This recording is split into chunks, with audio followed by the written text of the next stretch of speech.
A pleasant good morning to everyone, and welcome to this week's edition of the Carlos Brown Show right here on the Black College Sports Network. Yours truly, Carlos Brown, joined by the panel, Willard Brown, better known as the hardliner, A.D. Willard Brown. Good morning. And, Good morning. good morning. And Coach Pettaway. Hey, how you doing, man? Good morning. Good morning. I'm doing all right. I got wires falling everywhere here. Here we go. What a way to start off the show. Well, simply, our guest menu looks like this. We've got the guys who's going to be calling the Southern University Grambling State basketball game on SWAC TV. Ossie Clark and Santoria Black. Santoria Black and Ossie Clark. They'll join us, our special guest. Now, simply, what's trending? And wait a minute, where's Charles? Okay. I didn't see Charles. Hopefully he'll be joining us. What's trending? Bayou Classic on the hardwood floor. That's Southern and Grambling. Need to say anything else? This time at the F.G. Clark Activity Center. The last time these two teams got together, Southern swept Grambling State. So I'm sure they're going to be ready for some redemption. They're going to be ready to even the score. Southern baseball wins its first game of the season against the Bayou Classic on the field, the Diamond. They defeated Grambling State in the Classic down in Florida. Southern University, softball on the roll. They've got out to a good start this season. And last but not least, and that's why we need him on. Where is he? Charles Edmond and his predictions. He nailed it. He nailed it last week, Yes, he did. Yes, he did. Yes, he did. Yes, he did. He nailed it, and I've been doing some investigating. I'm hoping it's not any point shaving going on, but he's on the roll. He's hot as fish grease. Yep. But now, I made a kind of prediction as well. I was supposed to, if that came true, that prediction, I was supposed to lose my eyebrows. As you see, they're still there. Now, I'm talking with the people of interest. They are really pushing that I should do it. A deal is a deal, but I kind of look funny without eyebrows. I'm just saying. They'll grow back, Carlos. They'll grow back. Yeah, but I'm trying to get it. I'm no trying need to of get being it foolish about this thing. No need of being foolish about I tell you what, it's a technicality. I'm looking for a loophole. I've got 7 days to find a loophole or else. Unbelievable. Good morning to everybody in the chat room. So let's get into it. Southern University basketball last week. On the women's side, they went 2-0 on the road. So they've kind of coached Pettaway and Wheeler. They've kind of made up a little bit of ground because they've lost some games at home. Yep. 66-54 over Texas Southern. And then 60-45 over Prairie View. They get it done. The end of the regular season is fast approaching. Tournament time, all 12 teams. Southern University. I still think they're a dangerous team. Then on the men's side, well, Southern got redemption against Prairie View, 87-82. And Teron Joseph apparently went down with an injury. But I think Southern University wanted some payback. They got it done, 87-82. And then the heartbreaker. Oh, my goodness. It's interesting. And I understand. I get it. When Southern and Prairie View, Southern wins, I don't hear from a lot of people. But guess what? It's just like the news. Bad news comes on first, right? Yeah. Good stuff. Good humanity news is stuck in the last minute of the newscast. Guess what? I heard from people when Southern lost 74-73. That's the nature of the beast. I get it. I understand it. Southern had an 18-point lead. Last talk about how many teams, Charles, in a text message, laid out how many teams lost the league. Some of the Jaguar Nation don't hear that. I don't care. It was a golden opportunity for Southern. If they win that game, they're in second place alone. But as we talked about, these have been lost across the board this year by many teams. So 74 to 73. Yep, disappointing. Disappointing. But now we got a big game, only one game this weekend. That's against Grambling State, off Monday. Charles, good morning to you. You made what's trending with your prediction. Good morning, happy Saturday, and sign of a good gambler is quit when you're ahead. So I might need to stop doing that, Carlos, because I'm doing pretty good. But yeah, hey, I just thought the Braves would get it done, and we did. And so, but what Edmond, you do on Saturday doesn't amount to a hill of beans, Coach Pettaway and Wheeler and Carlos, if you can't follow it up on Monday nights. Yeah. And we beat the number one team in the league, and then 2 nights later we fall flat on our you-know-what against Florida A&M. Now, granted, we made a push, but still, it was very disappointing. That's the second time that's happened, by the way. We beat Southern University and then lose to Grambling. Don't even clock in against Grambling. That was the low water mark in terms of just not showing up. But it was very disappointing. I felt like we would get Bethune minus Dr. Bradley, who's missed 1, 2, 3, 4. He's missed 5 games now. Yeah. And so you have to think about that. But Carlos, you nailed it. Southern University had a golden opportunity to put some heat under Bethune to close it out. You win that game against Texas Southern, you're 1 game out of first place. You got the tiebreaker because you beat Bethune, and Bethune's coming to Southern University. I think that would have got the Wildcats squirming a little bit. I mean, you just never know when that, what tightens up. You never know. But you did.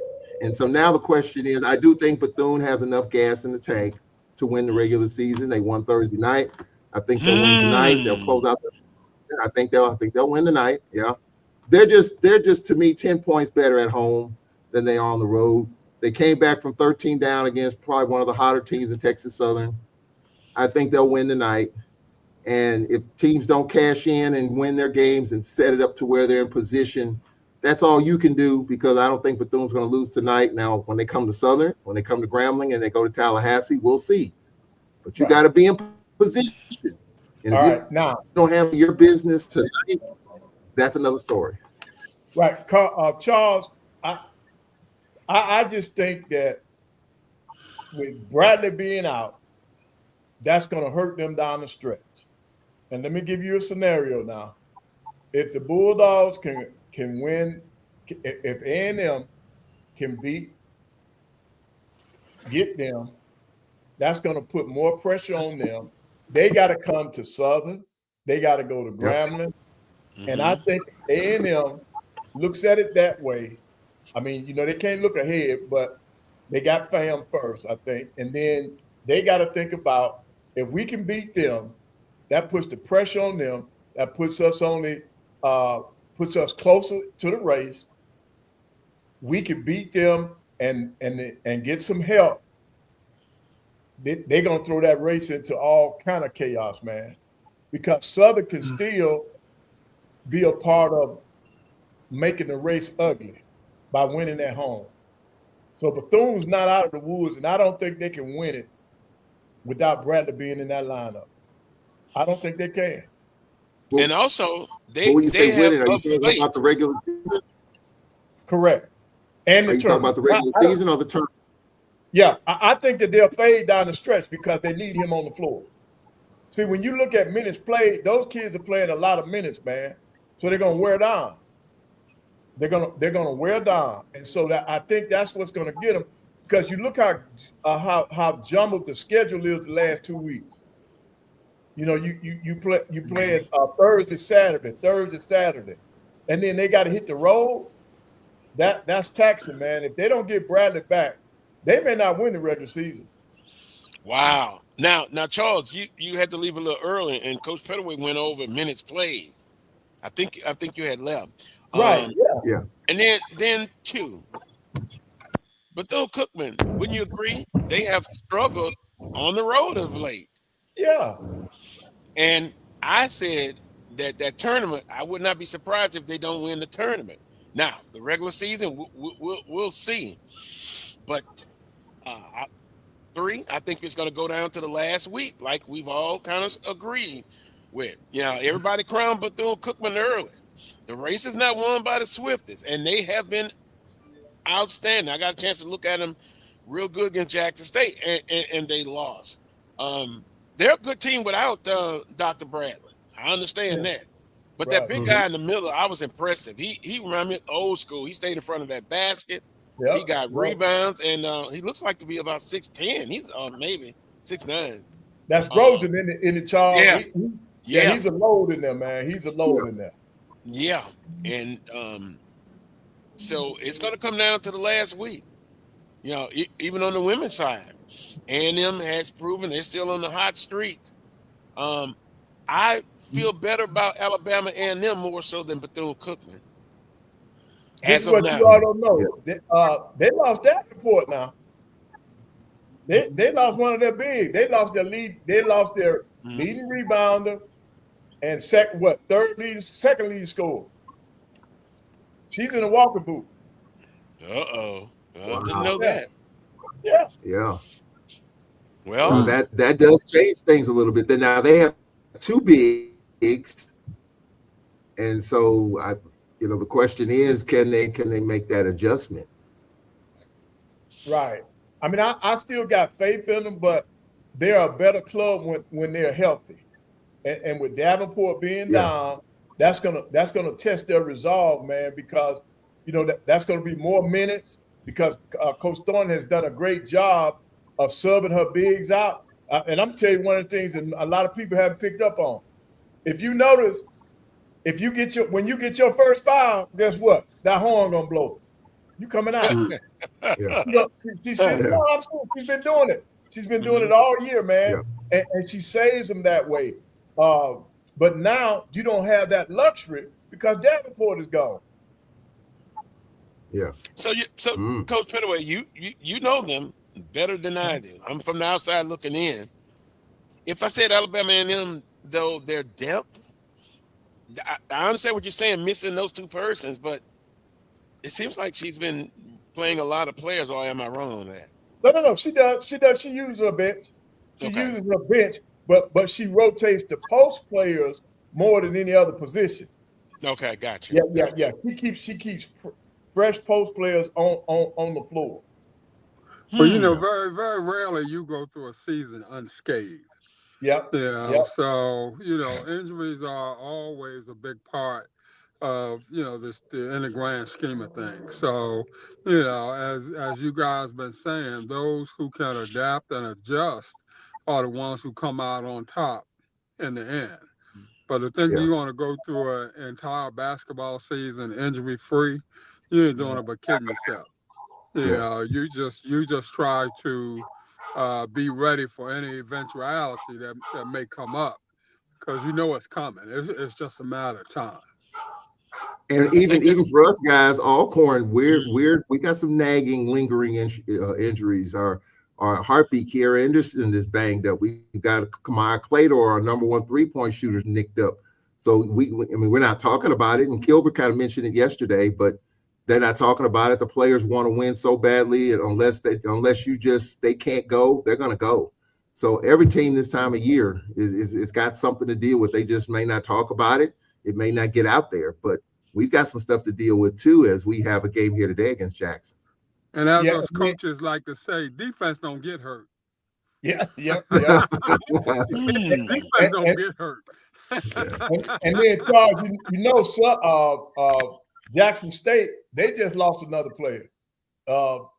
You had Massonet and the other young lady left the team, but they got somebody hurt the other night. Yep. Alabama A&M on the women's side Alcorn State. It's not over. The race not over with because it's on a 1-game lead. Well, as I stated, and as we stated, it's going to go down to the very end. It'll be some very interesting basketball play. And now that tournament, you can just say it's wide open to me. Yep. And that is what they've done. They went from 8 to 10 to 12.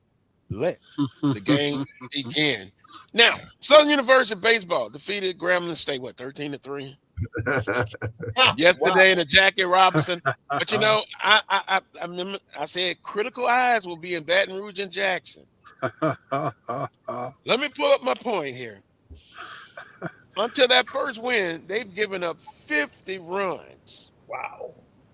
And you can add 13 runs today because David Joseph just posted Southern 15, Texas Southern 15, Southern 13, bottom of the 8th inning. Wow. So I had 13 runs to that. It was 7-7. Yeah, but no, my point is that they've played competition out of the SWAC. And they gave up a lot of runs. And not only Southern. Yeah. I've seen Alcorn, FAMU's gotten off to A&M. Yep. Yeah. Well, now, wait a minute. I'm going to pull that up because I had that one. A&M did something very good. Well, see, I had the bottom of the 5th, 7-7. Alabama A&M defeated New Orleans, who put 15 runs on Southern. Mm-hmm. Arkansas Pine Bluff beat Stephen F. Austin. Alabama State is doing well. They had a big victory. Well, no, they lost to Alabama 2-1. Right. So right now, if you just look right now, Alabama State doing pretty good in Bethune-Cookman, and they're all in the Eastern Division. And I think Jackson State has had a couple good wins too now, if I'm not mistaken. I got to give credit to Jackson State. When Jill got him upside down here, but I'm going to put him up. Now they're playing Yale. Those northern teams love to come down south. Especially like in Baton Rouge. It was 86 degrees yesterday. Wow. Beautiful. It's going to be 46 tomorrow and Monday and Tuesday. Yeah. Hey, look, we supposed to be in the single digits. We're supposed to be getting some more snow up there tomorrow. Wow. But Bethune-Cookman over Yale 7-5. Alabama State over FAMU 11-4. FAMU starting off a little slow there. Yeah. And Charles, I'm just not going to mention Alcorn. It's tough. Yeah, we lost 19-0 to Mississippi State after beating Jackson State. And Mississippi State's one of the best teams in the country now. I mean, they got one of the best coaches in the country. I think they're ranked 4th, aren't they? Ranked number 4 or something in the country. Yeah. So I mean, but right now, pitching is the story. Pitching right now, the lack thereof. It's always been the story. Always. I can't remember though giving up this many runs by this many teams this early in the season. Though I might be wrong about that, but it's kind of glaring when you're giving up. This even playing each other. You're seeing a lot of SWAC matchups. Don't count in the standings, but you're seeing that these matchups in which it's 15-13, 17-16, whatever it is, 10-9. I can't remember these SWAC games against HBCU teams that have been this high scoring. That's what's got me a little perplexed right now because I don't know if there's no really solution to it because you got what you got in terms of arms. You might even lose an arm or two. And so it could get worse before it could get better. You hope not, but that's just the nature of baseball. So that's what I'm concerned about right now. But I'll have some people who will say they're not going to be judged on that. It's going to be judged on what? Conference, right? Conference games? Conference games, yeah. But at some point, we have talked in the past that baseball had the opportunity to do well past the conference. We've had the discussion 4 or 5 years ago. So all I'm going to say right now is disappointing. It's disappointing. And I will repeat, the eyes will be in 2 cities, Jackson and Southern University. Omar's fine. Omar's not going anywhere. You don't have to worry about Omar. He ain't going nowhere. I didn't say somebody was going to lose their job. I'm just saying the attention and the focus, maybe the fans, they're going to be looking critical. Now, I understand Omar got an extension, right? Mm-hmm. Okay. But somebody else hasn't gotten one. Free Crenshaw. So I hope they catch fire. I hope they get a little bit more competitive in the non-conference games. You see, I always talk about non-conference games because, again, baseball was saying that was a sport meaning the SWAC can be successful. Right now, it's not even close. Bethune-Cookman, Alabama State. Am I missing somebody else? They're head and shoulders. FAMU's done some good things, but they're off to a slow start. Yeah. Hopefully it'll get better, panel. Hopefully it'll get better. Right. But to me, go ahead. Great coach. No. I was going to say I thought that Prairie View and Texas Southern both had wins, but I'm not sure who they played. I think in Prairie View's case, they beat Jackson State and they beat Alcorn. And then they beat Texas A&M Victoria. Is that NAIA or? I'm sure somebody in the chat room will give us that information. But I'm being sarcastic. It doesn't matter. You got to win the conference. Yep.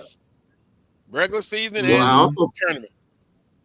I also think, though, in baseball, it's going to be a little bit harder because now the roster sizes have increased. You have the ability, and I'm sure LSU and these other teams have increased their roster sizes. You're paying these baseball players. So some of that talent, they're getting more of it. Now there's more of it out there that won't be at those schools that you could possibly get, but those teams have bigger rosters now. They're paying these players, so they're getting the talent. And so I think these midweek games are going to be a little bit harder to win, even though the goal of midweek games is to play guys you normally don't play. That hasn't changed. But now they got more players, more quality players on those teams. When you're playing at LSU and you're playing in Alabama and you're playing in Mississippi State and Ole Miss. We got Ole Miss next month. So that's something we got to pay attention to as well. Yeah, well, right now, Bethune-Cookman, Alabama State. And then I guess I put Prairie View at number 3. The too early don't make any darn sense predictions. Every team in every baseball team has won at least one game except Valley. Valley's 0-4. Everybody else has at least one win in baseball. Yeah. And we're playing Houston Christian this weekend down in Houston. So that that we have an opportunity there to get something done this weekend. Yeah, well, I think I saw they lost the first game, the Houston Christian. I kind of look at Division I baseball. They kind of keep it up to date a little bit more, but I just want us to get better. And now some will say, "Well, doggone it, Carlos, it's so early. Don't be too critical right now." I'm not being critical. I'm just being a realist. Yeah, they lost 12-0, man. God, in that first game. Oh my God! Now that's after a 19-0 loss.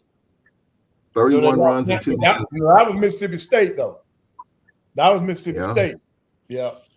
Yeah. But 31 runs in 2 games is 31 runs in 2 games. I mean, that's a lot of pitching, and I know Coach Hardy, he's got some hair. And so I know he's losing some of it right about now. 31 runs in 2 games, that's brutal.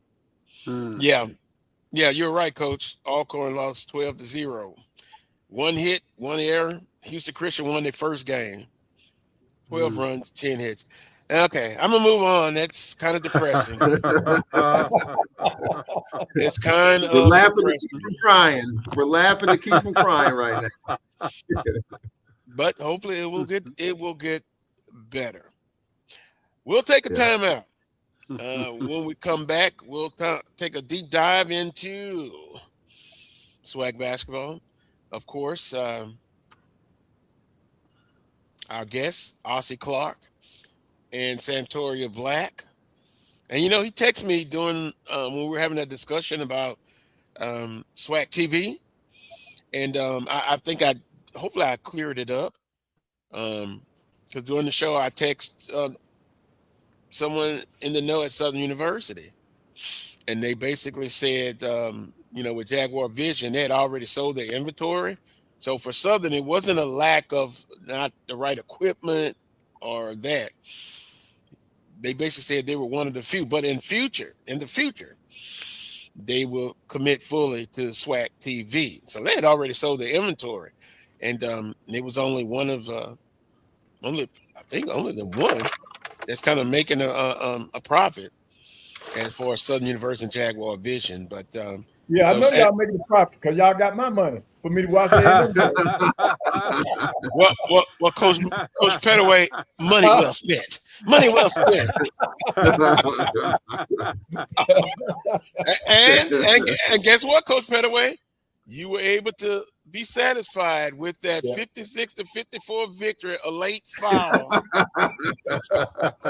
and as we go to this commercial, I heard from Stevie Wonder this past week with that Texas Southern game. Now, I'm gonna just say this. When you have an 18-point lead, remember we talked about it last week, losing leads? Yeah. Shame on you. But Stevie says, I'm blind, and I didn't see a foul on the last play with Texas. Then also the goaltending. Where was it? Yeah. Charles Bishop, because you was Charles like, Bishop I is don't right know here. about that. Yeah, see, I don't know about that. He looked like he got that ball going up. But anyway, the moral of the story is don't lose an 18-point lead. Don't let it come down to that. Yeah. But I don't know. That the ghost call. I didn't see it guess what, either. Charles? Yeah, Willa said he didn't see it. Mm-mm. And then also, no foul.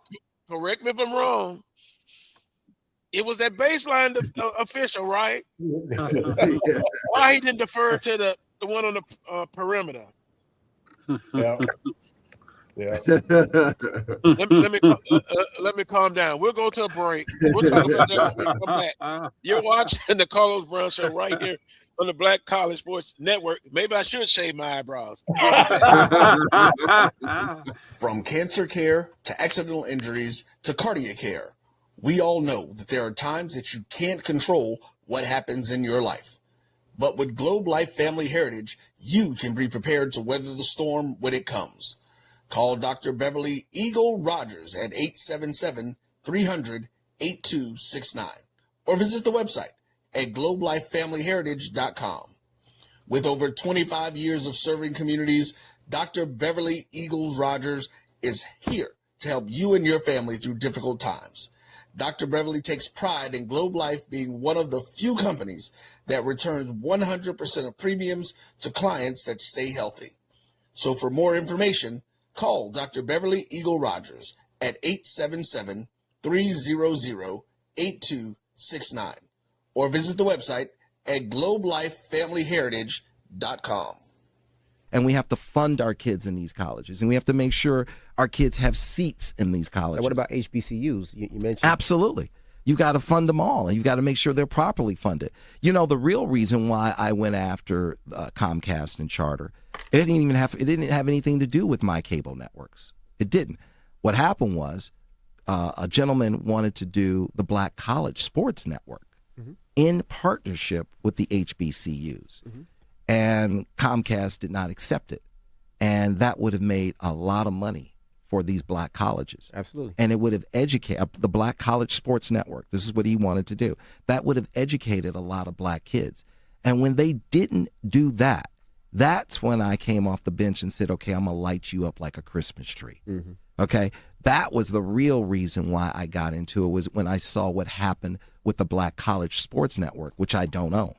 I just knew. Why didn't you buy it? I just knew. I just knew that these black. I like that talk. Right. I knew that these black colleges were going to benefit, and these black kids were going to get the education that they deserved and not have to pay. There's a shot. To right. It could be. Right field. Grand slam. What a shot. That's how you get hot, young fella. Thank you guys for what you do for HBCU athletics. This is a fantastic avenue for all of us. This is our ESPN, so we love what you guys do, and all you guys at BCSN. We really appreciate what it is that you guys do for us. Movement, a statement, a legacy. We celebrate the pride, the purpose, and the culture that make historically black colleges and universities legendary. HBCU Image, a Kenny T's company. You're looking for the latest information on Southern University sports, the Southwestern Athletic Conference, and HBCU athletics. There's only one place to go. Tune in to the Carlos Brown Show, exclusively on the Black College.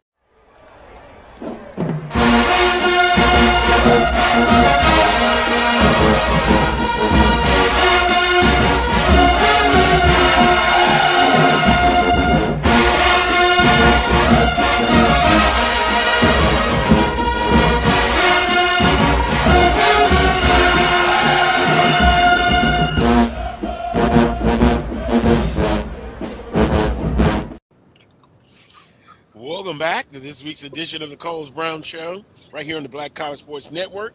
Yours truly, Carlos Brown, joined by the coach, Coach Van Pettaway, A.D. Willer Brown. Welcome back to everyone. We're talking about the lack of calls, or the lack of a call with the Southern and Texas Southern basketball game. So again, let me say, you lose 18-point lead. That's very, very disappointing. Not the first time we've seen that this year. Coach Pettaway, if you're in that position, that's Alabama A&M, you were coaching. You have to move on, but you got to be very disappointed. Very disappointed. Right, you got to be, because if you're good enough to get an 18-point lead, you're supposed to have enough poise down the stretch to hold on to that. Well, not the 18, but hold on and win the game. Is what I'm saying. You might lose a little bit, but you're supposed to be able to, at some point in that game, you got to stop that other team's momentum to where you can regain what got you to the 18-point lead. So when you lose one like that, you got to look at yourself, man. You got to look within. You don't put it on the official, because I would be in a position, I would say it never should have come down to that.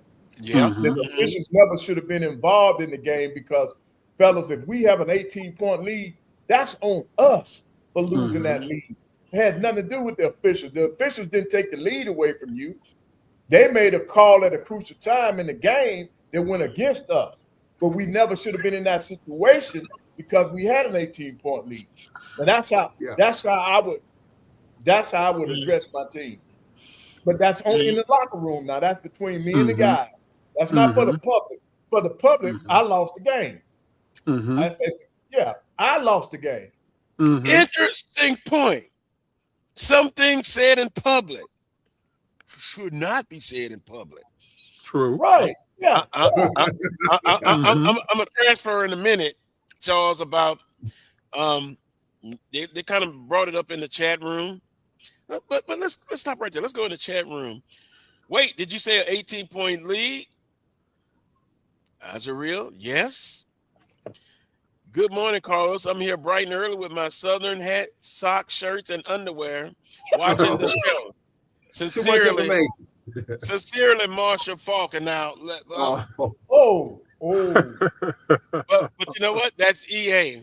EA it's like ABC. They throw a rock and sometimes don't hide their hand. I don't have on Southern gear, but would you say I'm pro Southern? Southern hard. Yeah. So if I don't have Carlos, we've seen your body of work. Yeah. We know you pro Southern. We've seen your body of work. Exactly. You have a resume. You have something on the head. You have something that we can go back and look at. But now, if you were just in that seat for the first time today, we don't know what your allegiance is. That's true. That's true. Now, Well said. we are referring to what? Charles Marshall Falk, right? Yes. And I'm not gonna take the whole show, the rest of the show talking about it. I do have an opinion. I always have an opinion.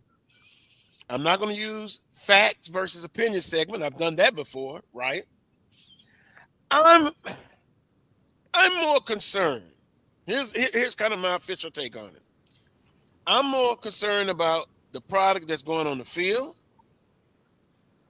I'm also more concerned that Southern University has 5-6 booster groups. And when I brought the Jaguar Athletic Group on, I had people, not on the show, question my motive. Why did you? Yep, that's right. I mean, see, some things I just don't say in public. I'm going to be careful with this. How dare you bring them on? They're not officially recognized by Southern University. Doggone it. I want those groups to be in line to do what? Help the student athletes. Yep. To help with things financially. To help. Because, see, I look long term. 8 or 9 years from now. Let's just say Coach Falkman, he's not here. You still have to help alumni and all of that. Now, I'm not going to say you're petty. We're talking about what you've been talking about. And guys, you know, it's been all on social media about he's not doing this. He's not having on Southern paraphernalia enough. He's not talking Southern University enough. Now, I'm going to push back. I've seen it. Now, but first of all, they got valid points. Some things are valid. But I've seen him talking about Southern University. Now, you know, his new jobs, he went on the national level and did it. Last week at the end of the show, I just said just don't forget about the local media. Who, to be quite honest, even when we went to Birmingham, Charles, Black Football Media Day, you can see that TV gets treated a little bit special.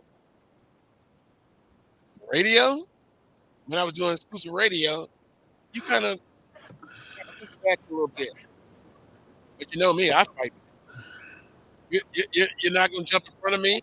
So then, Black Football Media, they start having the part where they have the television, then you have the podcast, right? And you have a lot of podcasts right now, more than they've ever had. But those are a couple of things I'm more concerned with, because I know you can have on all the hats and the jersey. You're not successful on that field. Those same people that ranting and raving about it, when we ranting and raving about, you're not winning. Now, I believe, this is just me, I believe he's had commitments, prior commitments, before he became the head coach of Southern University. I believe the powers that be knew that.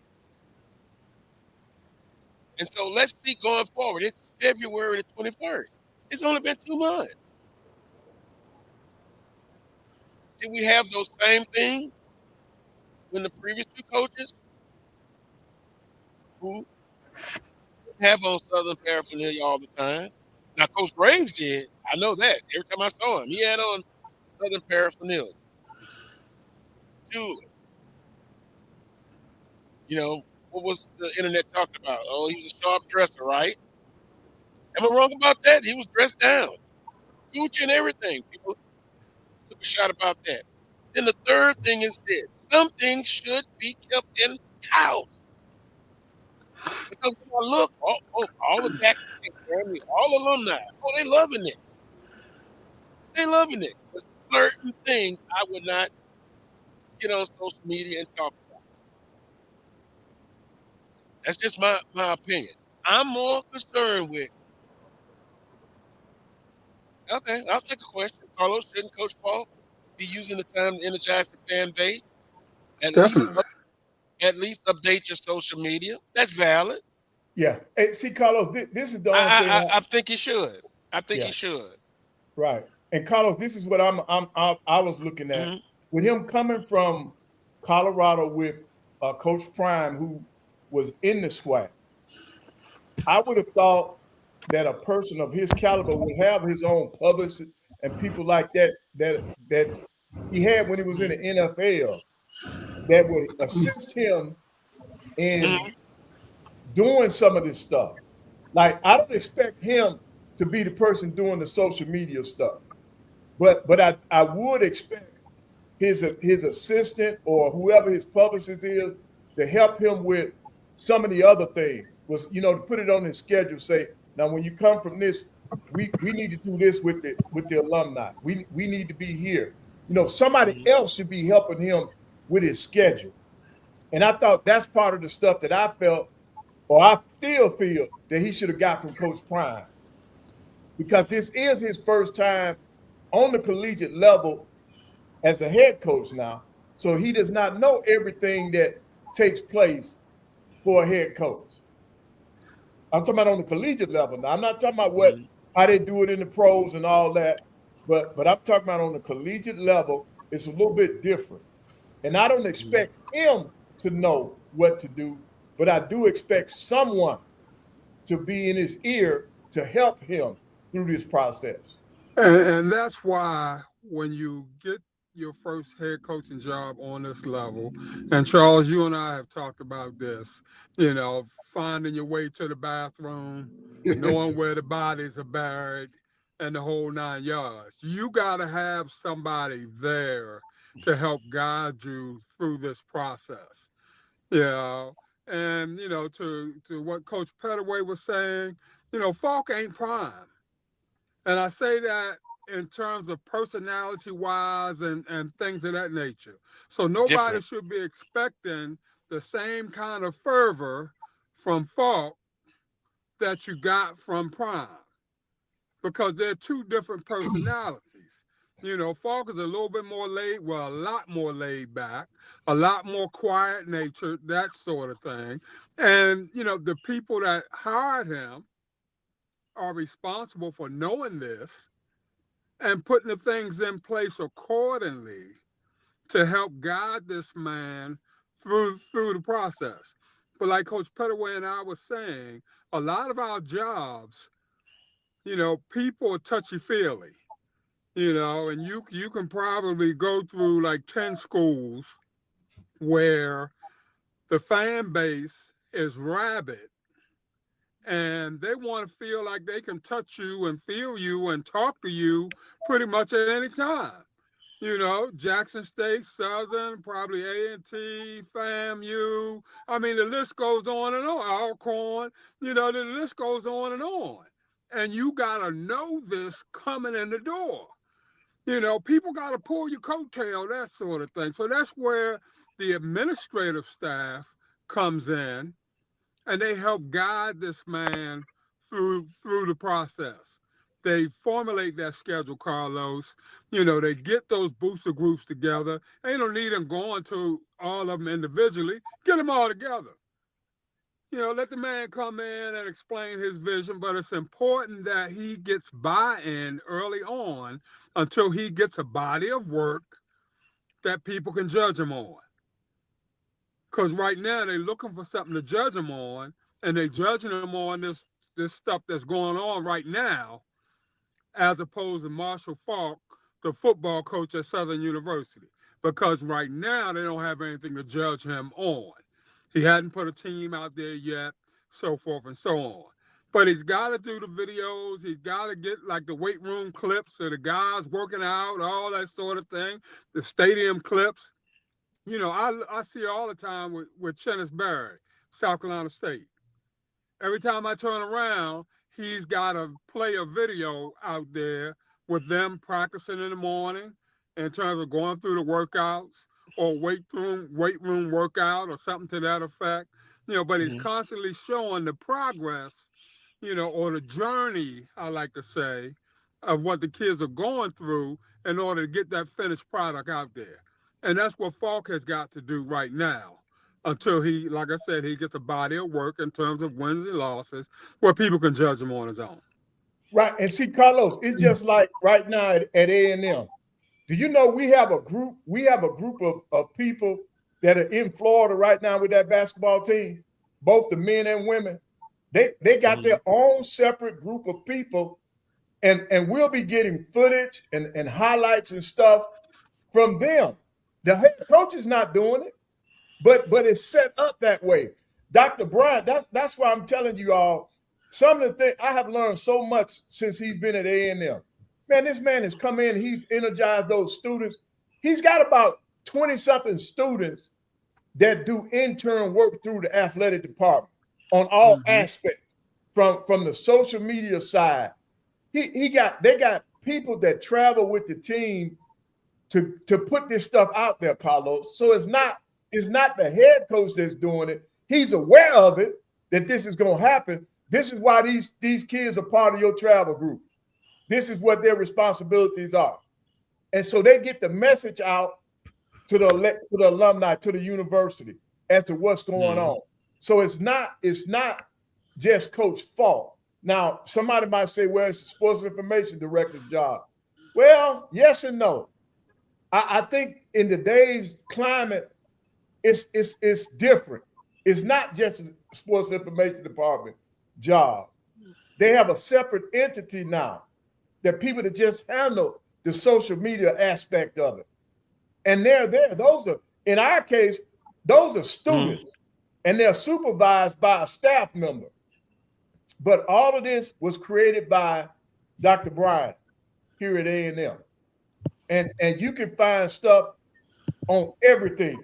Just about every win you see Coach throwing with, don't you see some kind of post or I think it's called a post, but you see information about their wins. You see stuff about their practices.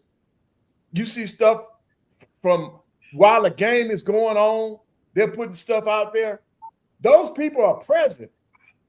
That's a part of it. And that's what I think some of the other schools might want to look at. That's why I always go back to, we didn't invent the wheel, but we can all come together and make sure that the wheel continues to roll. That's why I think some of us, we need to get together and share information, man. And how are you all doing that? What did you all do to get that started? Let me say this, Coach Pettaway. Maybe not enough, but I was looking through my phone now. Coach Falk on Instagram. I follow his media thing. Guess what I saw? What? I saw the players doing yoga. I saw the players doing they wrestling with a tire. Okay. I've seen that. I've seen Coach Falk met with a local company. The guy sent me the picture of it, with a local company and banks. In the past, Southern have had tours, we talked about before the show, that they went across the state of Louisiana. That was before Coach Falk got here. And they also brought members of the board. And they talked about what's going on at Southern University.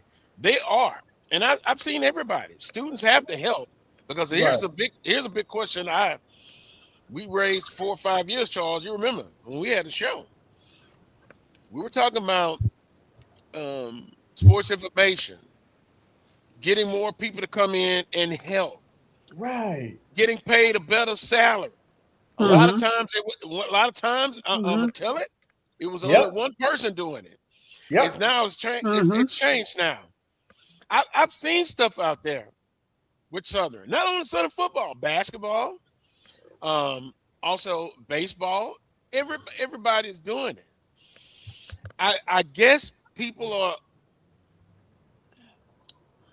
upset or asking questions because this guy's the Hall of Famer. He's a Hall of Famer, and they want him to have on every play. Now I don't know about underwear, with Southern paraphernalia on there. But again, they have some valid points. But at the end of the day, My opinion is this. I can't speak for every Southern alum. I'm more interested in product on the field. Yeah. Also, they've got to get these booster groups. Remember I said I had somebody from another one of the clubs basically chastise me, but that ain't gonna go well. You're not gonna do that. Remember I made a statement about this show. I'm not gonna use this platform to come out and say this should be the person that should be the next head coach. I supported every coach until otherwise. That's the bottom line. And then we've got to look ahead. Some of these things, we always talk about athletics and the business of athletics. It's different now. You're just talking about the social media being a big part. It wasn't when I first got in the game, Charles, when you first got in the game, but now it is. Yep. You either adjust. So I'm saying give them time to adjust. Right. And get it done. I had a talk with sports information associate media director at Southern University, Willie Scott. I put in a request to have Coach Falk on and the assistants. I'm gonna always be professional. Now I'm gonna be opinionated, but I'm also be professional. So I've done that, and I really believe I'm gonna get him on. And the assistants. Yeah. Go ahead, Charles. Go ahead, Charles. This ever since this came out a few days ago, and our friend Perry White kind of put it out there to start, and everybody's just kind of taking off with it. I understand what he's saying. I also agree with you, Carlos. It's early in the process for him, but I think I think the Jaguar Nation is expecting a lot more visibility from him because of we're all rabid with football, and we expect more coming from the football coaches right now. But then I take a step back and I look at is any coach right now really doing a whole bunch of interviews at this point in time? Other than the coach of Indiana just won a national championship, you haven't you haven't seen too much of Lane Kiffin other than at a basketball game and talking a whole bunch of other stuff. But in terms of football, he's not doing a whole lot of stuff unless he's talking to a booster group in which the media is there and they get an interview with him at that point. I do think Southern University athletics or PR, I think they're probably in Coach Falk's ear. And I think once we get into spring, I think you'll see a lot more of him. My thing is that when you get out there, and you need to be out there with the folks because you need support, win, lose, or draw. When you're not winning and your personality is sideways, people jump off of you quick. Even though winning is important, if you have a good personality, and it seems like Coach Falk does, they tend to stick with you a little bit, but they do expect wins. Carlos, I think what you're saying is all that is a lot of talk, but I want to see the product on the field. And I think the Jaguar fans deserve that because they won 2 games last year, which is unacceptable. And I'm being kind, unacceptable for Southern football. So Falk, I think, and I knew him when he was playing for the Rams. He was low key. I think he was low key on the NFL Network if you saw him on the NFL Network. And I just think this is his personality. And as Wheeler said, he's still trying to navigate Baton Rouge and Southern University, especially Southern University. He knows Louisiana. He's got sponsors coming on board because of him. And I think that was talked about too. Raising Cane's and others that weren't on board before Marshall Falk are on board now. So I think Marshall Falk is who he is, and he's going to be true to who he is. But I think it's up to the university, athletics, PR. I don't know if he has a PR team or not. We don't know that. I don't know. But I do think he needs to be out there a little bit more. But I think we just need to let time evolve. And I do think he will be out there. But once spring practice starts, the camera's going to be all on him.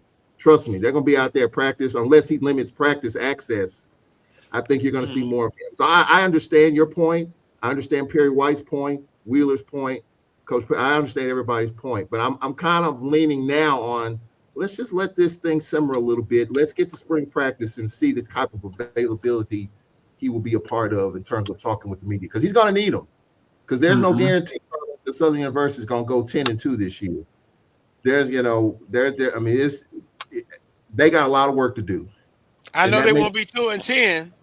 I know they won't. I don't know that. I'm making that prediction right now, Mr. Predictor. Hey, Carlo.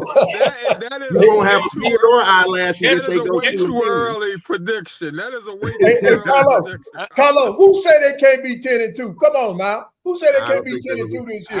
I'm saying they're going to be 2. I won't be 2-10 because I'm looking behind the bushes. What they've done so far has been outstanding.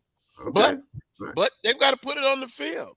Right. Well, and that's what I started about that. I would say this, Carlos, as it pertains to your booster clubs, that sort of, or whatever it is you want to call them, there needs to be some oversight in that particular area, because you can't have people who aren't sanctioned to do so raising monies for your athletic department without oversight. Yep. Got to be some oversight there somewhere. So I don't know, whose job that is, campus wide or what have you, but there's got to be a concerted effort to getting your booster clubs together under one umbrella so that we know that the funds being raised are going to where they need to be going. I'm not accusing anybody of stealing or anything like that. That's not what I'm saying. But it's about oversight. It's got to be some oversight in that area. Well, I'm going to put it out there. I'll go ahead and put it out there. Jaguar Athletic Group. Why are they not at the table? It's supposed to be in a meeting to kind of discuss that and set it up. We need all of it. Now, so if someone say, well, why are you – it seems like you're endorsing the Jaguar Athletic Group. I wouldn't care what kind of group it is. If they're for Southern University, they got to go through the process. I understand that. I get that. But as I emailed someone else, why not sit down with them? Why not sit down with them and get this going where they can be sanctioned?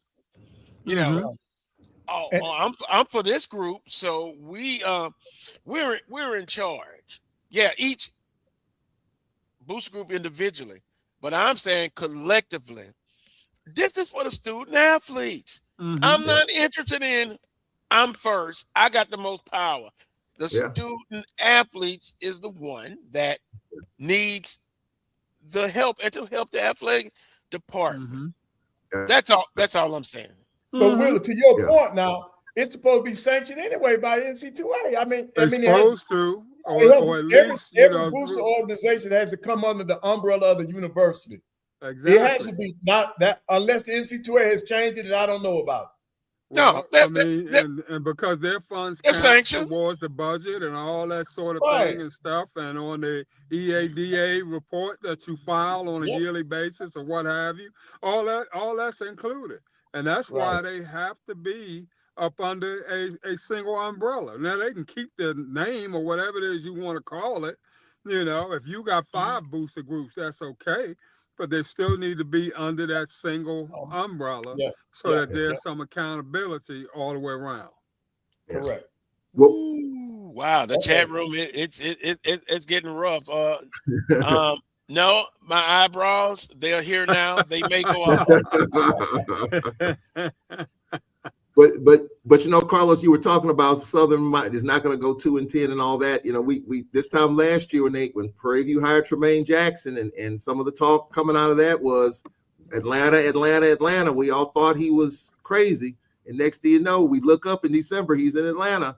So they got it done. They got it done. So who's to say that Marshall Faulk can't get it done? I mean, he just may be going about it in his Marshall Faulk way, in which quiet, unassuming, just let the work do the talking, and that just may be who because he seems to be that way as Coach a player. Richardson was there, and Coach Richardson was there. I just think, in my opinion, people want to hear a little bit more from him, and I do think they will. I think once spring practice rolls around, I don't know if the policy is going to change and when open practices are for the media and fans, but I do think that Coach Faulk will be a little bit more outgoing. The whole social media stuff, putting stuff on his Wikipedia page, I lay off of that. Maybe he hadn't had time to do it.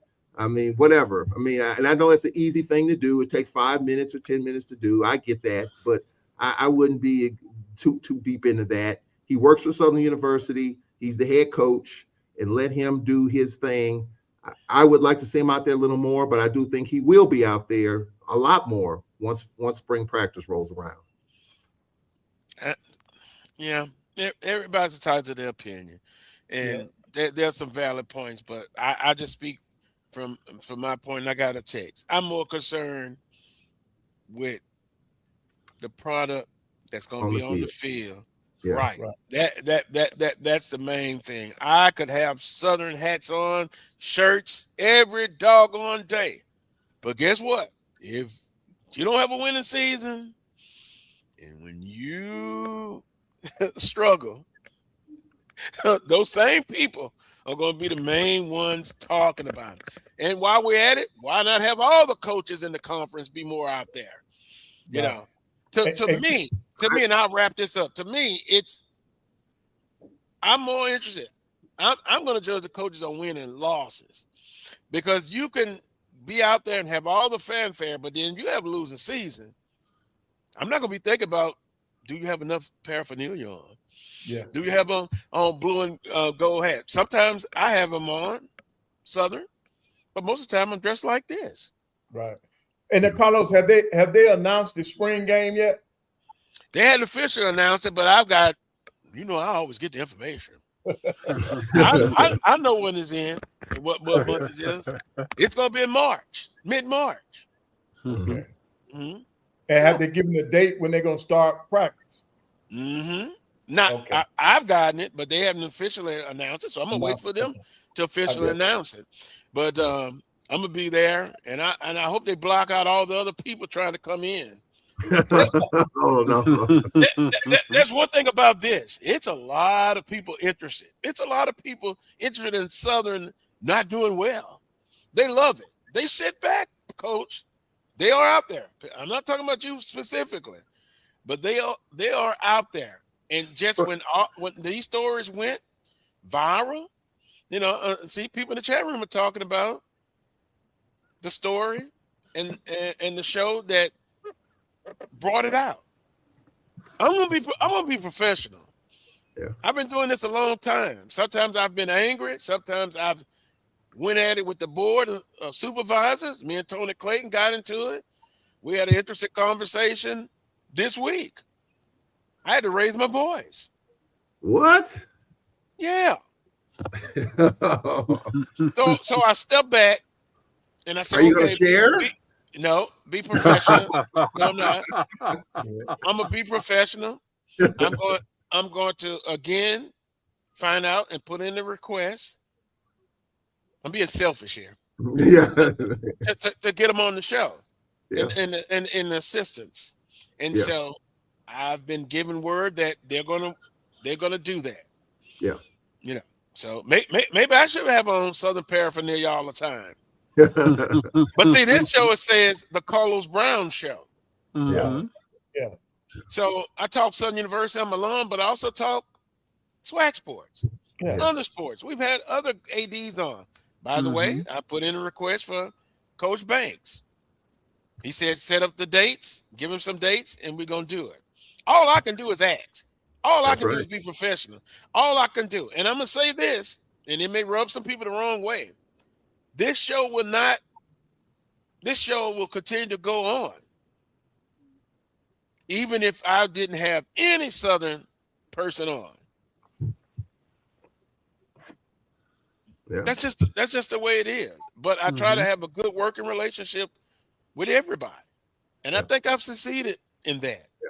Just like we got Aussie Cart coming up and Santoria Black.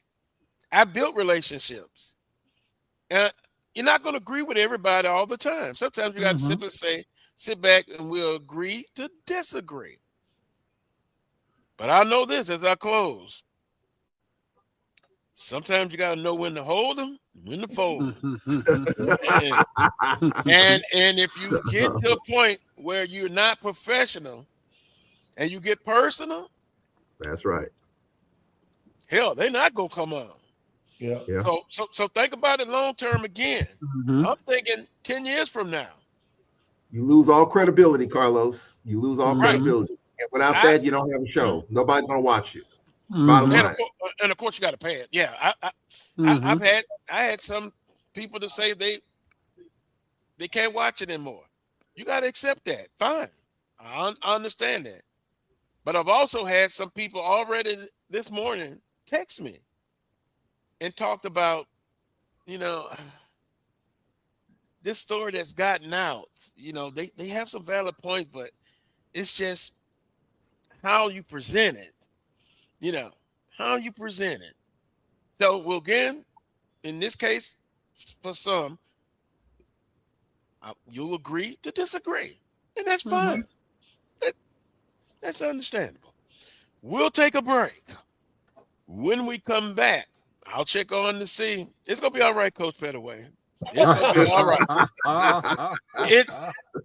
We'll check on our guests. A huge basketball game coming up. Yep. Southern and Grambling State. Can the men bounce back? Grambling's going to want to come in and get an upset both games. And then during the break, I got to check with my posse so we can roll. I got to roll out quick. Yeah, I got you. Even with the knee injury, I'm back. And we'll be back. You're watching the Carlos Brown Show right here on the Black College Sports Network. For over 30 years, HBCU Image has been more than just an apparel store. We've been a movement, a statement, a legacy. We celebrate the pride, the purpose, and the culture that make historically Black colleges and universities legendary. Whether you're a student or a lifelong supporter, our gear lets you wear your HBCU story with confidence and style. Because when you wear HBCU Image, you're not just wearing clothes. You're wearing culture. You're wearing pride. You're wearing purpose. HBCU Image, a Kenny T's company. From cancer care to accidental injuries to cardiac care, we all know that there are times that you can't control what happens in your life.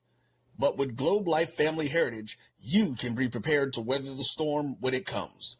Call Dr. Beverly Eagle Rogers at 877-300-8269 or visit the website at globelifefamilyheritage.com. With over 25 years of serving communities, Dr. Beverly Eagles Rogers is here to help you and your family through difficult times. Dr. Beverly takes pride in Globe Life being one of the few companies that returns 100% of premiums to clients that stay healthy. So for more information, call Dr. Beverly Eagle Rogers at 877-300-8269 or visit the website at globelifefamilyheritage.com. Are you hungry for authentic Caribbean food like jerk chicken, oxtail, red snapper, shrimp, tofu, and rasta pasta? Well, find your way over to Mango's Caribbean Restaurant, 180 Auburn Avenue, right next to Royal Peacock in downtown Atlanta. Them belly full, but we hungry. Mango's Caribbean Restaurant, open daily from 11 a.m. to 10 p.m. And on Friday and Saturday, we're open till 4 a.m. Come to Mango's and put some spice in your life. Oh, we've got a good thing going. Mango's Caribbean Restaurant, 180 Auburn Avenue, right next to Royal Peacock in downtown Atlanta. For more info or directions, call 404-698-3992 or log on to mangoscaribbeanrestaurant.com. For instant coupons, text MANGOS to 313131. Tell your mama hungry, papa hungry, brother hungry. Mango's Caribbean Restaurant, authentic Caribbean cuisines. Open up the door, tell your mama hungry. You're looking for the latest information on Southern University sports, the Southwestern Athletic Conference, and HBCU athletics. There's only one place to go. Tune in to the Carlos Brown Show, exclusively on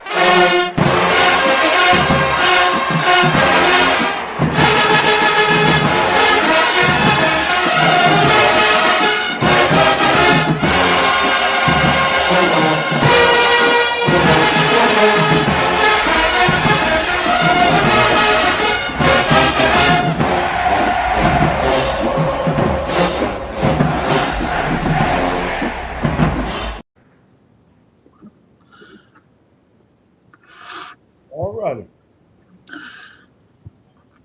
Carlos? Ossie Clark, how you doing? What's up, Ossie? How are you guys doing this morning or this afternoon now? Yep, doing pretty good, man. Good morning. Good afternoon, Ossie. Good afternoon. Carlos, let me say this. On the onset of this thing, you sounded like the black preacher. You closed particular conversation that you guys had before I came, and I was like, he got to get to the end.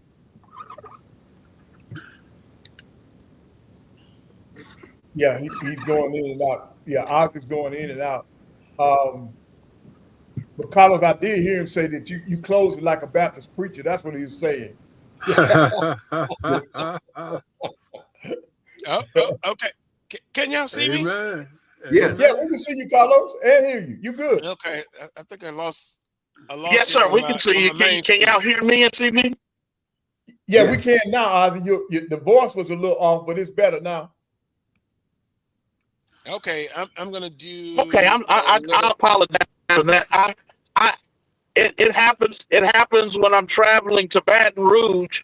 It seems like it just want to mess with anything to do with somebody who has Grambling ties. So trust me when I say I totally understand as I make my way to Baton Rouge, Louisiana. Yeah. So now, Ozzy, is it a SWAC TV production or is it coming under Jaguar Vision? No, it's actually SWAC television on today. The game will be at 2:30 on SWAC TV. It's a doubleheader between the Grambling State University Tigers and the Southern University Jaguars. This basketball game is going to be a great game because earlier this season, when Grambling and Southern got together, Grambling had an opportunity in the boys' game, but in the girls' game, it was Southern University all the way through and through. And so, with an opportunity to have this game on SWAC TV, to have this opportunity to have the Bayou Classic on the hardwood, it's going to be paramount for the Grambling State University Tigers to step up both on the boys and the men and the women's side and actually come away with wins, because everything is about seeding as we race to the end of this basketball season. Right, and I do know this. You got the top offense against one of the top defenses too now on the men's side. Southern's top offense at 80 points a game, and then Grambling being stingy on the defensive side of the ball.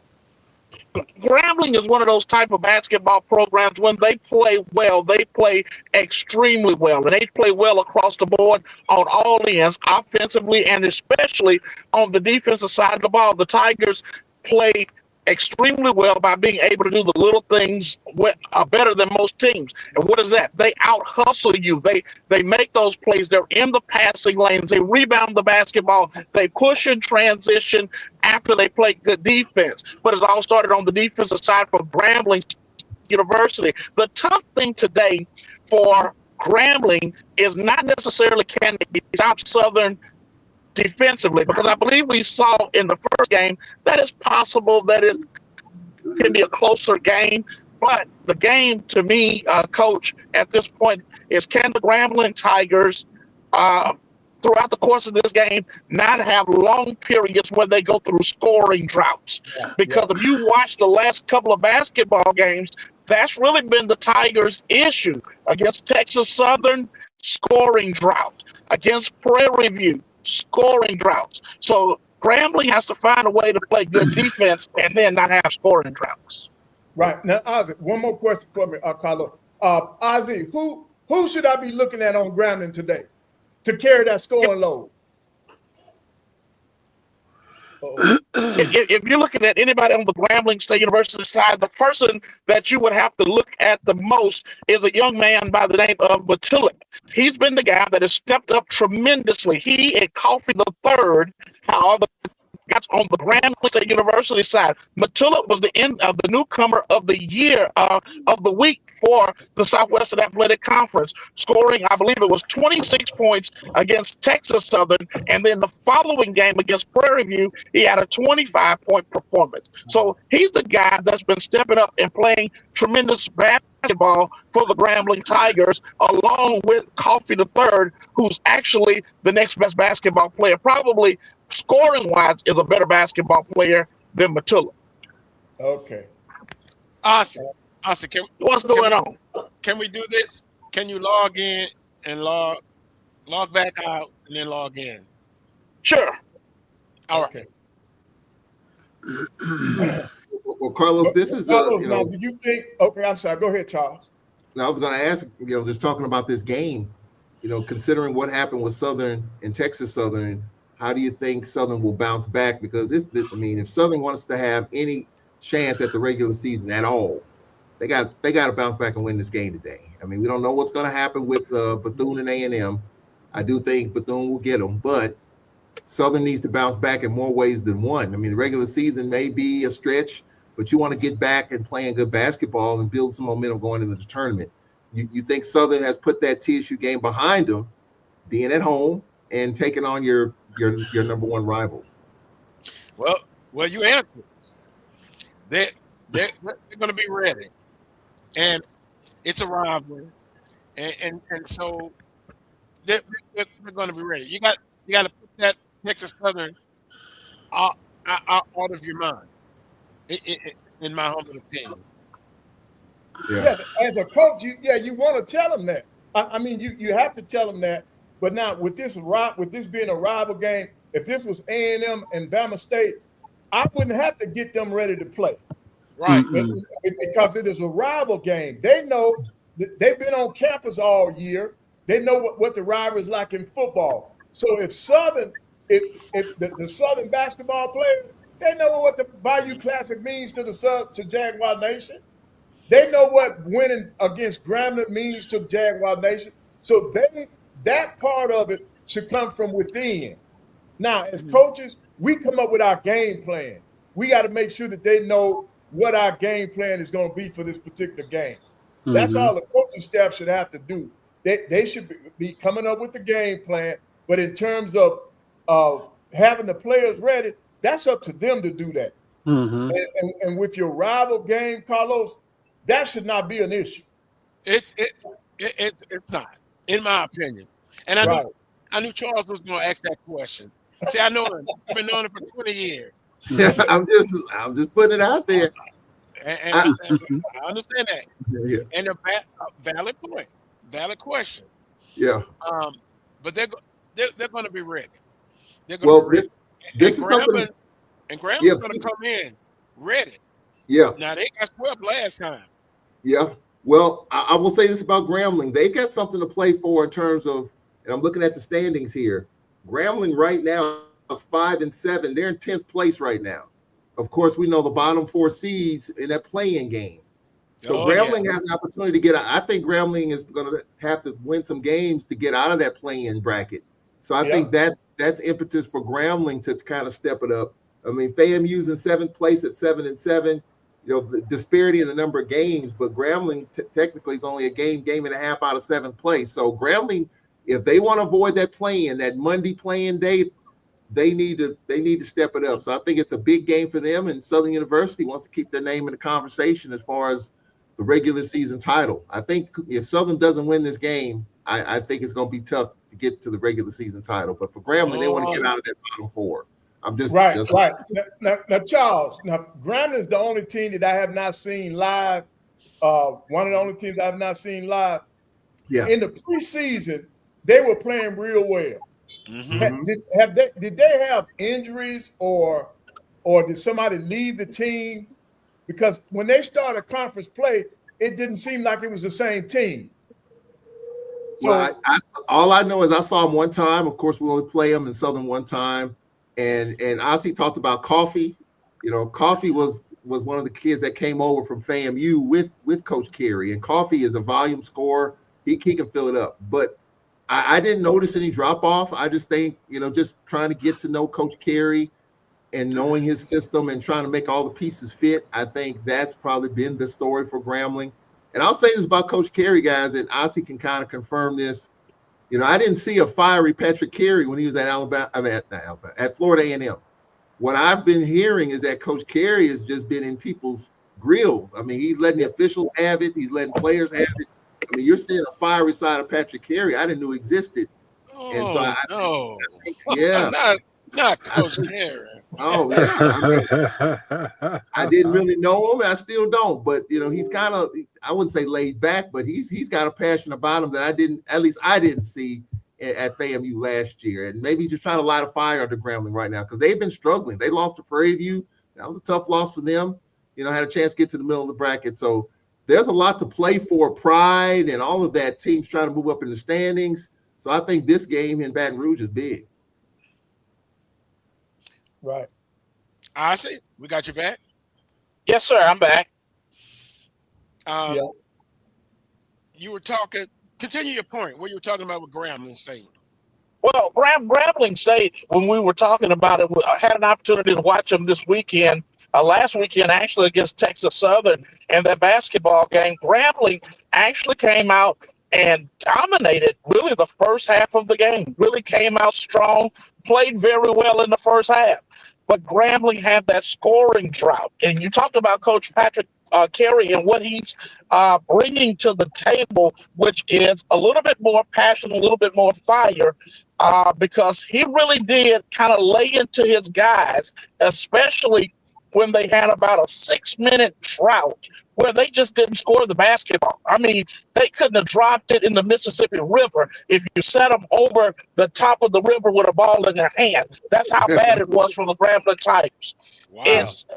But all of a sudden, things begin to pick up. Whatever that intensive conversations that he has with them when it's necessary, they respond. And they being Grambling respond very well to it. It's just the fact that those long scoring droughts put Grambling in awkward positions. And when you look at it overall, in the game against Texas Southern especially, if Grambling hits 5 more free throws or even 3 more free throws, they win the basketball game. And this is a team that over the last 3 basketball games is shooting somewhere around 78, 79% at the free throw line. So if they can make free throws, I think that they would be out of that number 10 spot and moving forward as it relates to the season. You also have to think about the fact right now Grambling is playing without Munoz, who was a big part of the reason why the Tigers was so successful earlier this season. Munoz hadn't played in the last couple of games for the Grambling Tigers. Maybe today he's on the floor, on the hardwood for Grambling State, but if not, Grambling still has enough players athletically that can play. They get up and down the floor as well as any team that I've seen, and they got some high flyers that can go get it at any given time. But that's predicated on the fact that you have to be able to put it all together. And so right now, Grambling State University coming into today's game must find a way to win this basketball game. Otherwise, they're going to be playing down at the bottom, and nobody wants to be in the play-in games when the tournament comes around. Yep. Well, I expect Grambling to come in with a lot of energy. It's a rivalry game, and throw Rutgers out.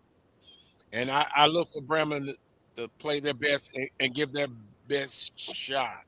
Now, for Southern University, they've got to get it going. The crowd's going to be there. It's going to be energy. And this Southern basketball team has did something that last year didn't do. They lost a couple of home games. Now, they went on the road to beat Bethune-Cookman. They went on the road to beat Jackson State, albeit in overtime. Lost at Alcorn. So last couple of weeks ago, someone said they thought this year's team was better at a certain point than last year's team. I disagree. Last year's team was better. Just better. Yep. Three losses by 3 points in the conference. last year. But that was last year. They're going to have to grind it. They're going to have to get ready. They had an opportunity to be in second place totally. That didn't happen. Now going forward, they got an opportunity to win a regular season, but more so, you also play for seeding. And that number 2 seed looks luscious to me. If you make that first seed, you get that second seed. Yep, get that double bye. And may I jump in real quick, Carlos, with this and say that on Monday night, when the game is on the line and Southern is playing down the stretch, from my personal vantage point of being able to watch the game, I did not see a foul at the end of that basketball game. But I don't get paid to officiate either.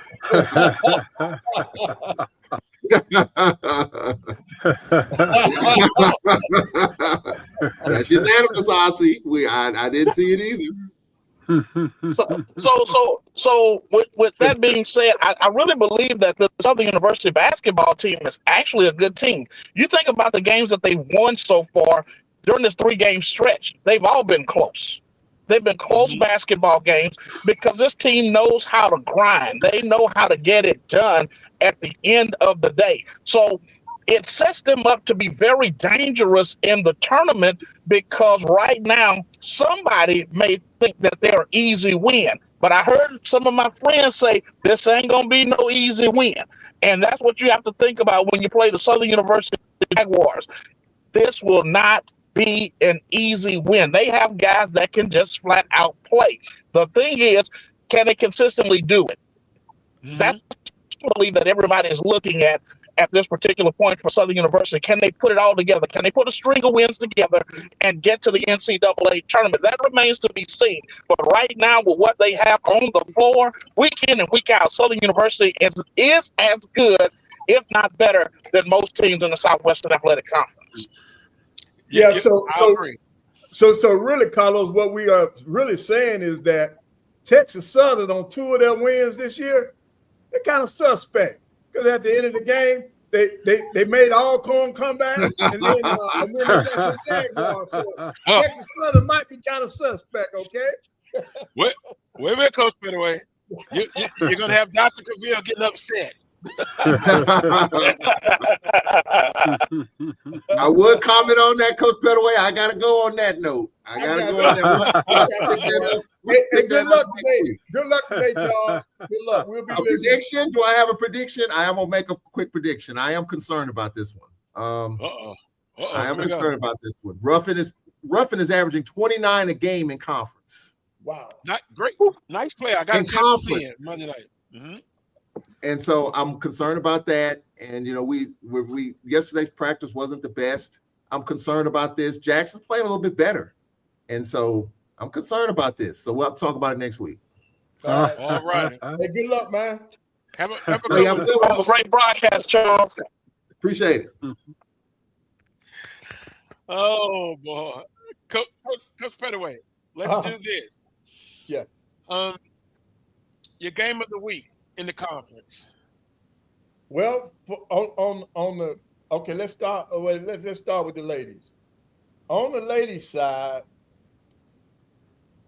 Alcorn and that's going to be.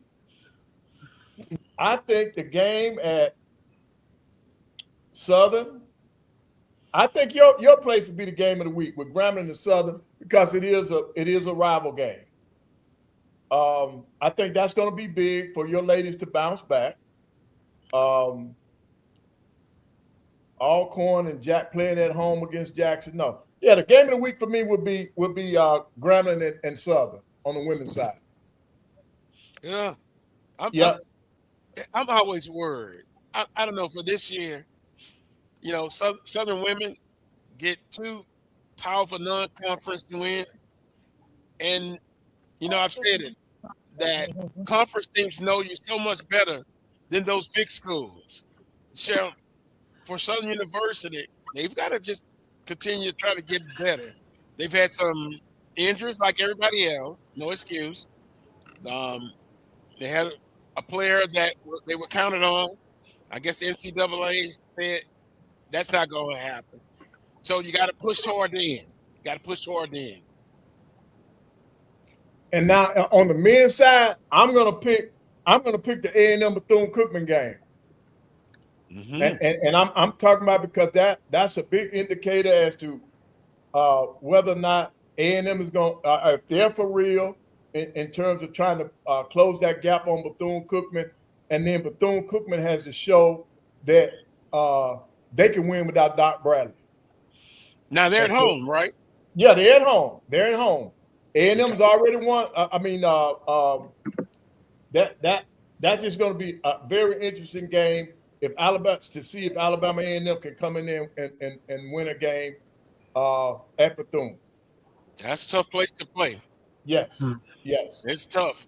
I think Bethune-Cookman get back on the winning track, but if you look at it as a ship, they've sprung on Lee. Right. Yep. And that's just like Arkansas Pine Bluff. Now, Arkansas Pine Bluff was sitting pretty. But I think the minutes played have caught up with that team. Remember last week I told you 4 of their 5 players are like in the top 11 or 12 in the conference in minutes played. That's a lot, man. And then when you look at the back half of this schedule or the last 2 weeks of this schedule with these Thursday, Saturday games, that's going to be tough, man. You on the floor that long, that takes a lot on your body. So we'll just have to see. And then with only about 2.5 weeks left in the season, it's going to be a grind. And I think both races on both sides is going to come down to the last week of the season to be determined. Even though Alabama A&M women have only lost 1 game, they only have a 1-game lead. So all it takes is 1 bad game, and for Alcorn to win and you got a tie. I mean, Alabama A&M still has the tiebreaker against Alcorn State, but at least the race is not over with yet.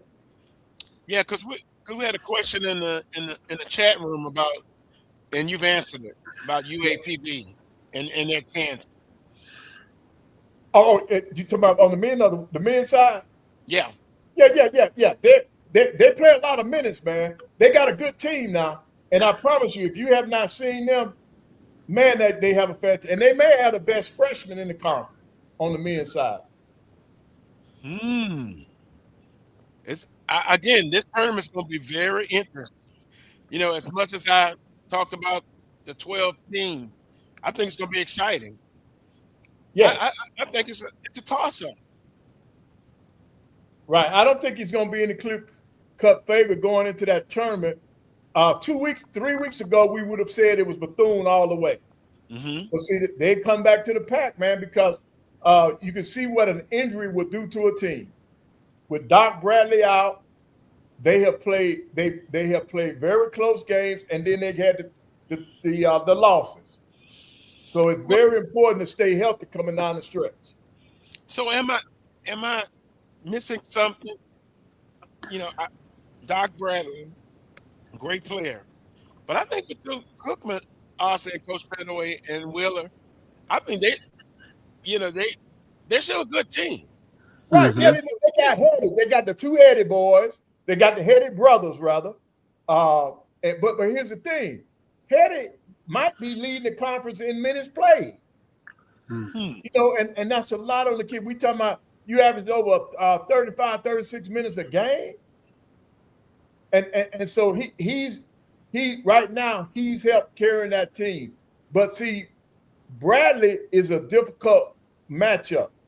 At 6'8", he can play on the perimeter. He can go down, he can get downhill.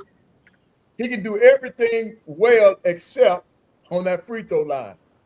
That's his biggest weakness, on that free throw line. But he's an all-around player, Carlos.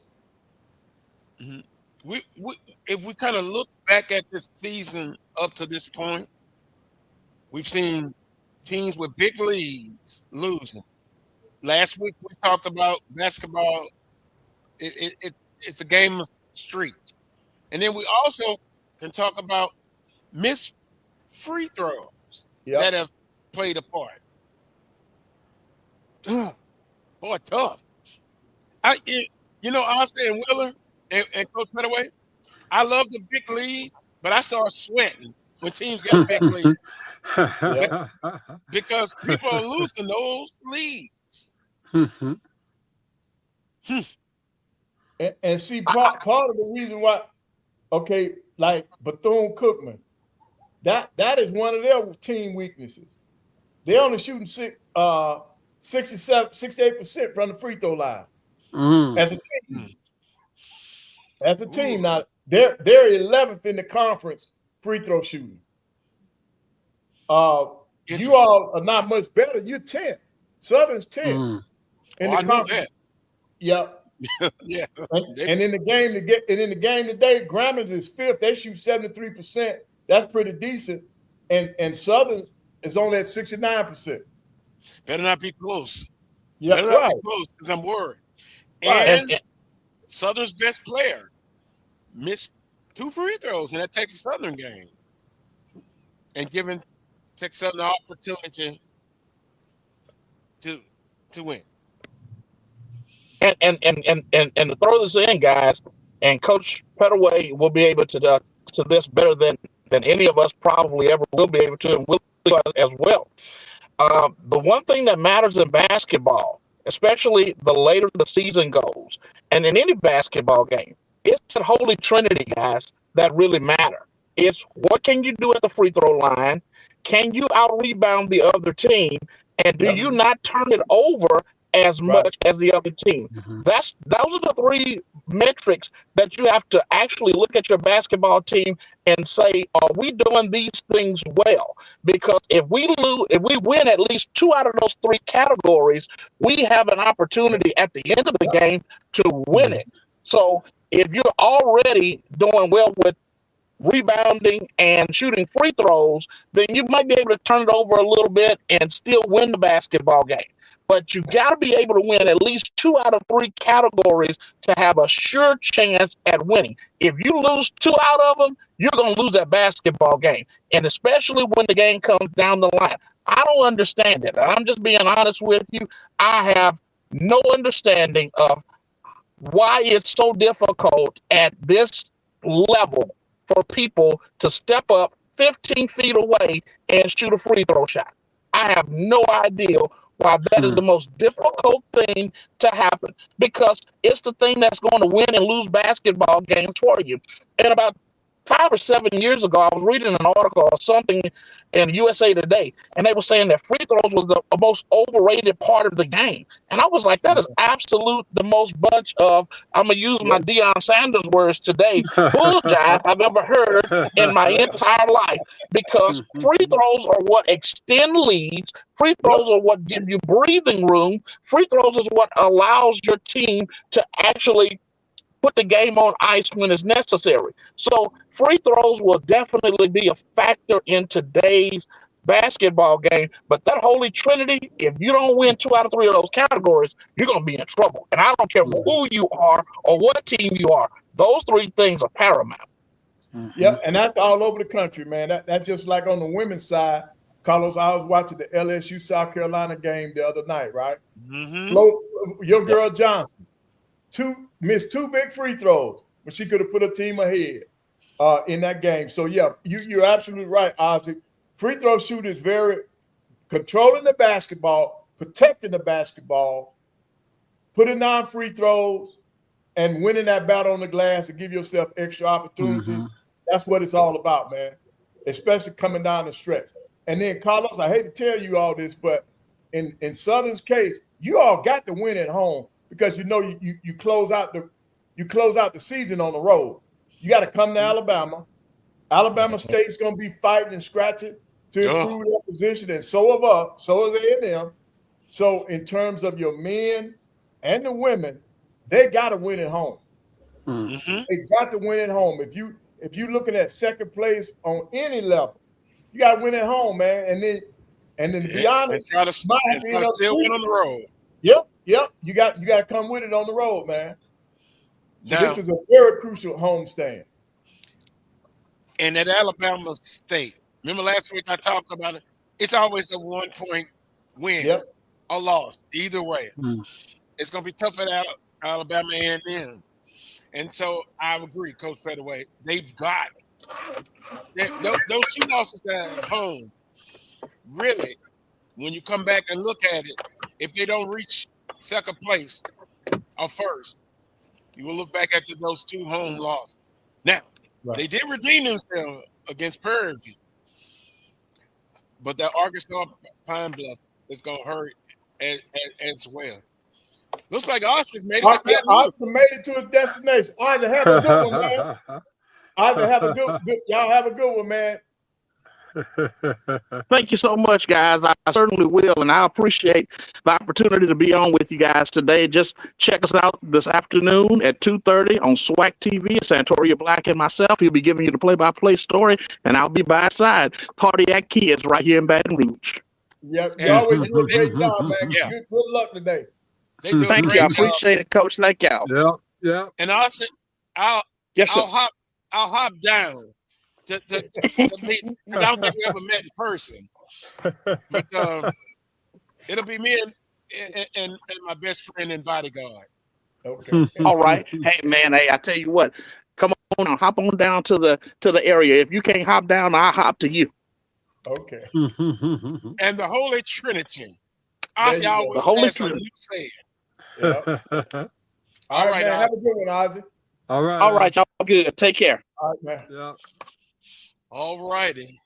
Not that people care, but Will, I'm about 80% with that right knee. That's good. That's good. The swelling is gone down. You have to be under the realization, Carlos, it may never be 100% again. You know, because once you get injuries like that, you know, that arthritis is going to start to set in and all that sort of thing and stuff. And, you know, but you'll be okay with that. If you can get it 90, 95%, you'll be all right. Yeah. And the biggest thing, Carlos, as we get older, it takes our body longer to bounce back anyway. So you just got to be patient. Got to be patient. I agree with oh, boy. Like my grandmother used to say, just keep living. There you go. You got that There right. you go. Yep. Keep having them birthdays. You'll experience all kind of things. But thank God, we're still here. SWAC basketball. So you want to go right? You want to do you want to look? You looking at your predictions today? Because I know we just did Grambling and Southern. So I'm with you. You at home today? Big rival game. Let's do the women first. On the women's side, I think you all will take care of Grambling. I would agree. Willer? Jaguars both ways. All right. Alabama State is at Florida A&M. They're down in Tallahassee. And by the way, now, Bama State women is on the win streak. Mm-hmm. They're playing well. They either had 4 or 5 wins in a row. Defeated Southern at the FG Court. Right. So now, I got Bama State on the road. I got them beating fans. Willer? I ain't a big fan. So I'm gonna go with Bama State on this one. Okay. Oh, that's breaking news. You're right. You're tough on Alabama State. All right. Now, Carlos, here's one. What? I got family. I'm sorry. They at home. You got family at home? They're going to get it done. Okay. Now, EA said it's going to say it was a kiss of death. Yep. All right, then, Carlos, Alcorn State is going to tip it off in a few minutes. They're hosting Jackson State. I got Alcorn at home. Alcorn has been tough. Alcorn's been tough. Coach Kilbert, Coach of the Year.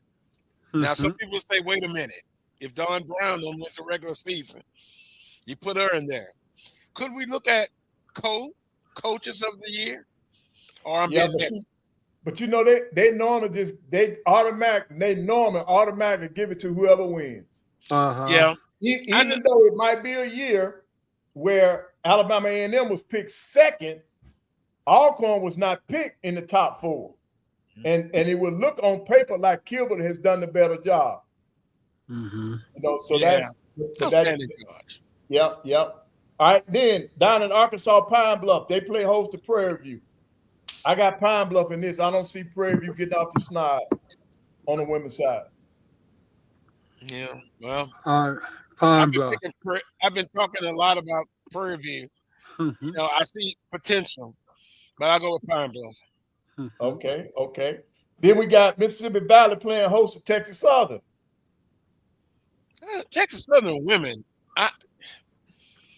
they defeat the teams they supposed to, but they've struggled against teams equal to them or better. But I'm gonna go with Texas Southern. I'm going with Texas Southern. Can't beat Valley. Can't beat Valley. Who can you beat? Right. Oh,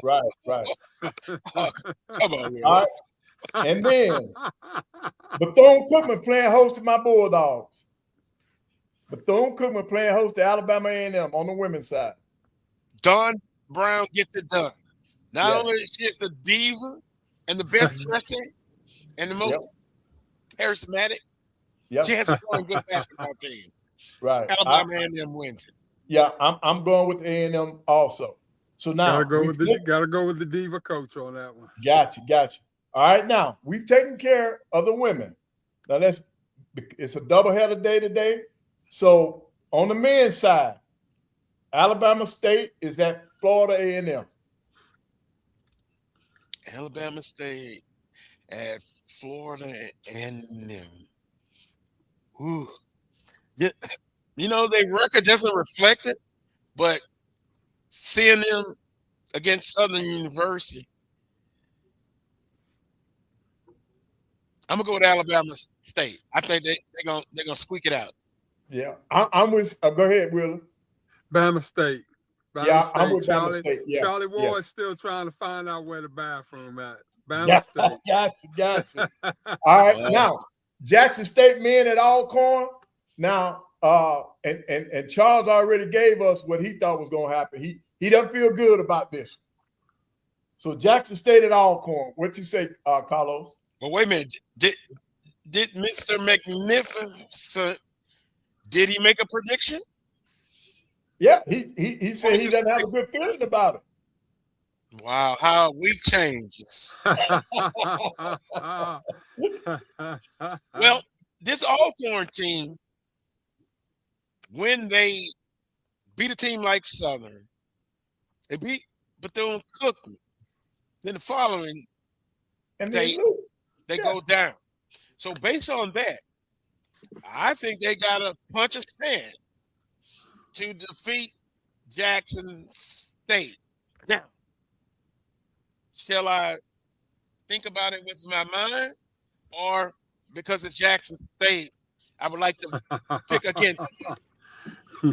I'm going to say Jackson State pulls off the victory. Hopefully, it's not controversial with the last second shot, a missed call. I hope it's good, clean, passionate basketball. I got Jackson State squeaking it out. What you got, Willa? I got Alcorn at home. And I'm going with Jackson State. I'm going with Jackson State. I think Ruffin will find a way. All right. I think we've already done Southern and Grambling because we all agree that Southern will win this one. Texas Southern men at Mississippi Valley. The benefit of a no call. Great comeback. I'm going to go with the upset. I think Valley going to squeak it out. Against Texas Southern. Okay, what you got? What you got, Will? Texas Southern. Johnny Jones. I'm with you, Will. It's Johnny's time of the year. Yeah, I'm with you. Good point. I'm with you. This down the stretch. I'm Texas Southern all the way. And now, if I don't get that right, I'll find somebody to blame. Charles. All right, Prairie View at Arkansas Pine Bluff. Interesting. You go ahead, Coach, by the way. No. I'm gonna go with Pine Bluff because they need the game. Prairie View doesn't need this game. Pine Bluff need this game, and they playing at home. I'm going with Pine Bluff. Come on, Prairie View. Get it done. Pine I'm going with Pine at Bluff. home. Pine Yep. Bluff at home. You Pine Bluff at home. Go All with right. Pine Now, Bluff. last but not least, the game, in my opinion, the game of the week, A&M at Bethune-Cookman. On the men's side. Yes. Oh, Bethune-Cookman. They're going to be in a nasty mood. Wheeler, what you say? I got to go with Bethune at home. All right. Bethune-Cookman won the other night, but I think the Bulldogs got something to prove. I'm going with my Bulldogs at Bethune. Yep, I'm going with my Bulldogs at Bethune. All right, Mr. Brown. If Doc Bradley is not playing, the Bulldogs will win the game. What do you think, chat room? Oh boy, Coach Petaway, if you get that one. Yep. If they get that one, A&M's gonna end up in second place. Now, why should I tell you? I want my Jaguars to be second Because place. they got 3 games left now, and they're at home. We shall see. We shall see. Let's see. Late breaking news. Dun, dun, dun, dun. Got my music. Where is it? Okay. Coach Falk has you down to come on the show. Just working through some of the obligations as to what dates work best for him, but we'll get him on your show for sure. Good. All good, right. Good. Very Good. good. Good job, Very Carlos. good. Good job. Good job. Very good. And I haven't had to pull any strings. I hadn't had to sell my soul. All I did was be professional, put in the request, follow up. I've learned you can't make enemies. Sometimes you have to, but for the most part, be professional and get it done. So, with that being said, that's breaking news. When it happens, when it gets close to happening, I'll let you know. But I'm also interested in interviewing the assistants because they do a lot of the work. They do.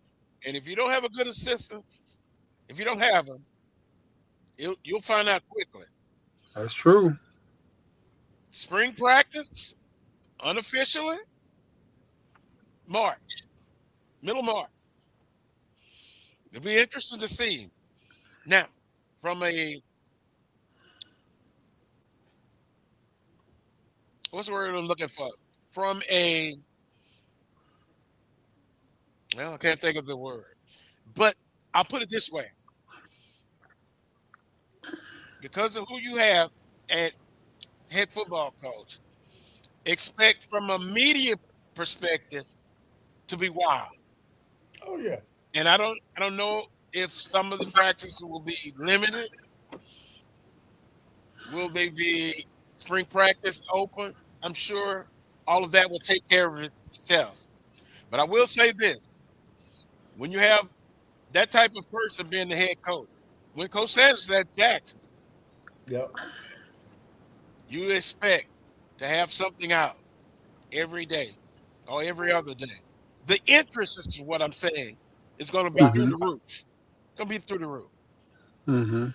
Just like if Petaway was coach at Southern University in basketball in the next few years or whatever, based on what he's done, it'll be a lot of interest. And so that's what being said. Get ready. You've got to have Southern University football out there. You know, it's not like they don't have a legacy. Spring ball, you got to temper expectations for the spring. I mean, you know, especially if a lot of the new kids aren't enrolled yet, that sort of thing. You know, so you got to take everything with a grain of salt and look for things like organizational skills, you know, tempo, you know, aggressiveness, you know, all those kinds of things that you can put a measuring stick on right away, you know, as opposed to some of the other measurables. Right. And Willie, it's gonna be different anyway because they got to install their system on both sides of the ball. They got to put in their stuff. They got to It's brand new, like you said. It's brand new all the way around. Everything's new. Yep. Everything's new. So I'm looking for organizational skills. I'm looking for tempo. I'm looking for how they go from drill to drill. I'm looking for, interaction with the coaches and all that sort of thing, relationships, things of that nature. I'm keeping it as vanilla as possible. With that being said, the product on the field, and it starts off season, spring, then you go into fall camp. It's going to be very interesting. All I'm saying is it's going to be a lot of eyes on Southern University football. Basketball, Southern University has an opportunity to enhance their goals, to get there. And it starts today. Got to take care of the rival. Southern University softball and baseball, softball, get it done. Much better start to this 226 season. Baseball, simply a work in progress. Unbelievable. On that note, I want to thank everybody in the chat room. Our producer, we'll see you next Saturday at 11 a.m. Central Standard Time for the Carlos Brown Show right here on the Black College Sports Network. Until next time, peace and God bless.